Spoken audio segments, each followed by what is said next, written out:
All Ministry of Defense and Self-Defense Forces staff have worked together to consider the FY 2026 defense budget proposal in order to secure the necessary budget to fully defend Japan. As a result, we were able to include a record-high 8.8 trillion yen in the FY 2026 budget proposal, exceeding 9 trillion yen for the first time when including the costs of the Special Action Committee on Offensive, SACO, and the realignment of U.S. forces. This budget is the bare minimum necessary to fully defend Japan as we face the most severe and complex security environment since the end of the war. There are 4 key points to this.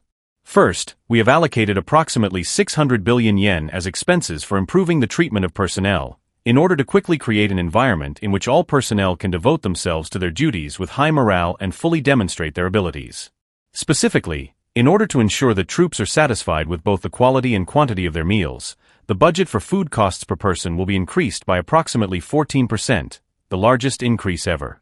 In addition, the government will renovate 34 barracks in 29 districts, including rebuilding aging barracks at the Ground Self-Defense Forces Sendai Garrison and the Maritime Self-Defense Forces Naha Air Base, which are over 60 years old. In addition, new allowances will be established for personnel engaged in maintenance work in harsh environments, such as maintaining aircraft deployed to Iwo Jima for surveillance in the Pacific. This is the main point regarding improving treatment.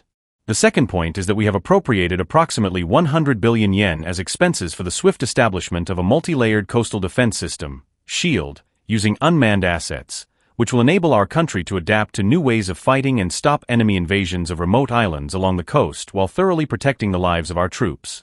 Regarding the second point, SHIELD and the improvement of the treatment of personnel, I requested it directly from Finance Minister Katayama in ministerial negotiations, and she agreed to it in the form of a full response. The third point is that in order to accelerate the buildup of standoff missiles, we will allocate approximately 1 trillion yen in project costs and advance mass production of superior domestically produced missiles. In addition, in order to strengthen the defense system in the southwestern region, we will establish 15 ground self-defense force divisions and strengthen the defense of Okinawa.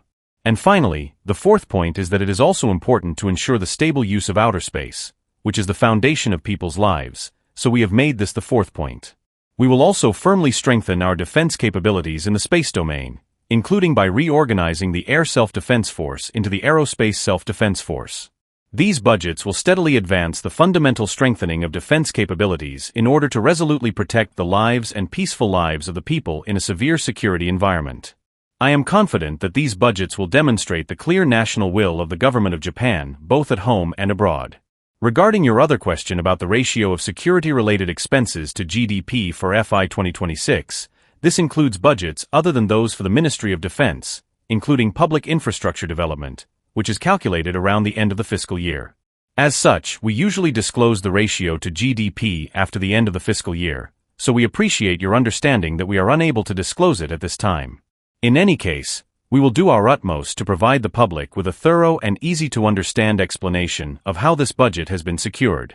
Furthermore, it will not in any way change Japan's adherence to the 3 non-nuclear principles, its exclusively defensive defense policy, or its path as a peaceful nation. There is no mention whatsoever of the harsh environment surrounding Japan or the strengthening military power of neighboring countries, and information warfare is being waged with a specific purpose to give the impression that Japan alone is forging ahead with strengthening its military power. I would like to continue to clearly explain these points once again. That's all. We have noted the relevant reports. Recently, there have been growing critical voices in the international community regarding Japan's military and security moves. Instead of reflecting on and restraining itself, the Japanese side is planning to significantly increase its defense budget again, further exposing the sinister intentions of Japan's right-wing forces to push remilitarization and revive militarism. Due to Japan's countless crimes of aggression committed under militarism, Japan's military and security moves have long drawn close attention from Asian neighbors and the international community. Since the new Japanese government took office, it has noticeably accelerated its pace of military buildup and expansion. From Prime Minister Takaichi's erroneous remarks on Taiwan and threats of force against China, senior officials at the Prime Minister's office making pro-nuclear remarks, to pushing forward revisions to the 3 security documents and floating the idea of revising the 3 non-nuclear principles. Japan is deviating from the path of peaceful development it has long claimed to uphold and is moving further and further in a dangerous direction. In recent years, the Japanese side has loosened restrictions on itself regarding the right of collective self-defense, developed so-called capabilities to attack enemy bases, strengthened extended deterrence cooperation, and turned coastal islands into the front sites, clearly going beyond the scope of exclusive defense.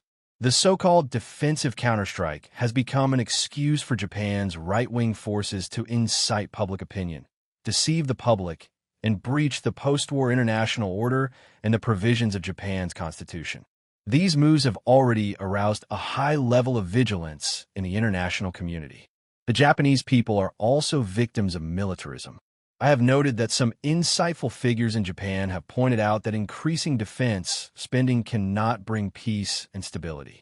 Recently, rallies in many parts of Japan have strongly protested the Japanese government's course of military expansion. Some scholars have also pointed out that increasing defense expenditures places an extremely heavy burden on Japan's economy, which will ultimately be borne by ordinary Japanese citizens. China will work together with all peace-loving countries to firmly curb any dangerous acts that seek to revive militarism or create a new type of militarism, and jointly uphold the outcomes of the victory in World War II. China is willing to work together with the international community, including Russia, to firmly uphold the outcomes of the victory in World War II and the post-war international order, resolutely prevent the revival of Japanese militarism, and jointly safeguard peace and stability. China firmly opposes Japan's dangerous moves in the cyber field and strongly urges Japan to uphold its pacifist constitution through concrete actions and abide by existing international rules and order. Should any improper measures taken by the Japanese side harm China's sovereignty, security, or development interests, they will surely be met with China's resolute response.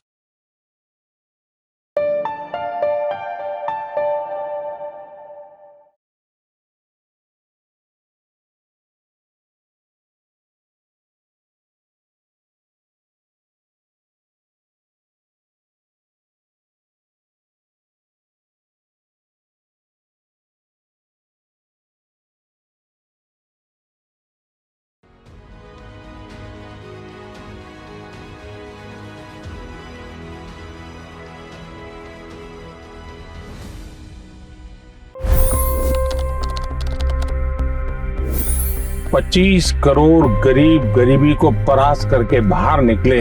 For the good of our nation, let's work together and let's truly make America great again. The fastest news breaks. Requested PM saying that look, you will have to speak to Putin and to Zelensky. The biggest newsmakers. The relationship with India is probably the most important bilateral relationship the U.S. will have for the rest of this century. The capital delivered quite an election result today. Expert analysis. The million-dollar question today is how to stop this dance of death. Ground reports. I'm standing at the crossroad of the Kumbh Mela. Behind me are more than 100 entry ghats. Long-form interviews. Exclusionary politics is reflected in Manipur case as well. You don't bother because this is a small state. Deep dive into burning issues. It's often said DRC could be the richest country in the whole world. It's because of what sits underneath. Why exactly did the US topple the Sheikh Hasina government? HT videos. We don't just break news, we break it down.